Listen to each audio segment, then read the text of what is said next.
মুন্সিগঞ্জ হাসপাতালে মিলছে না শিশুদের টিকাদানের কার্ড। বাধ্য হয়ে ফটোকপি করা কার্ড দিয়ে কাজ চালাতে হচ্ছে। সিভিল সার্জন বললেন, সরকারিভাবে মুদ্রণ বন্ধ থাকায় টিকা কার্ড দেওয়া সম্ভব হচ্ছে না। মোহাম্মদ সুজনের প্রতিবেদন, জানাচ্ছেন আফরিন পপি।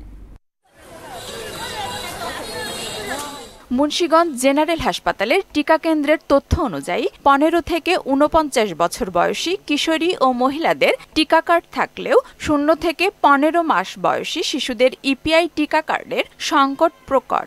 2023 সালের ডিসেম্বর মাসের পর থেকে আর কোনো নতুন টিকা কার্ড আসেনি। প্রতিদিন প্রায় 50 থেকে 60 জন শিশুকে টিকা দেওয়া হলেও তাদের হাতে মূল কার্ড তুলে দিতে পারছে না হাসপাতালের স্বাস্থ্যকর্মীরা। বাধ্য হয়ে ফটোকপি করা কার্ড দিয়েই কাজ চালাতে হচ্ছে।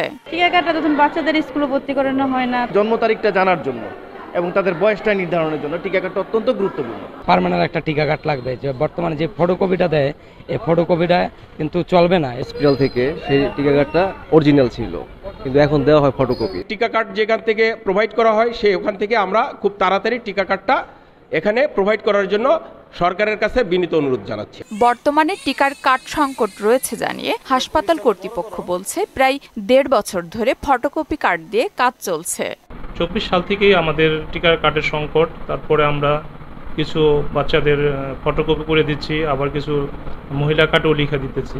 খাতাপত্রে তো রেকর্ড থাকে যে কোন বাচ্চা কখন কোন টিকা নিচ্ছে, এটা কিন্তু খাতা মেনটেন হয়, রেজিস্টার। ফটোকপি কার্ড দিয়ে দেওয়া হয়। তো যখন ইনশাল্লাহ রেগুলার টিকার কার্ড এসে যাবে, ওই খাতা দেখেই রেকর্ডটা টিকার কার্ডে উঠিয়ে দেওয়া হবে। 2 মাসের মধ্যে টিকার কার্ড সংকট কেটে যাবে বলে জানান সিভিল সার্জন।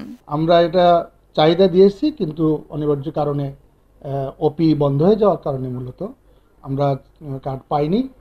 আমরা অচিরেই 2 মাসের ভিতরেই আমরা ইনশাল্লাহ কার্ড পেয়ে যাব। এর মধ্যে ইমার্জেন্সি ম্যানেজমেন্টের জন্য আমরা কথা বলেছি, ইনশাল্লাহ আমরা কিছু কার্ড পাবো। দ্রুত টিকা কার্ডের সমস্যা সমাধান হবে প্রত্যাশা ভুক্তভোগীদের। আফরিন পপি, মোহনা সংবাদ।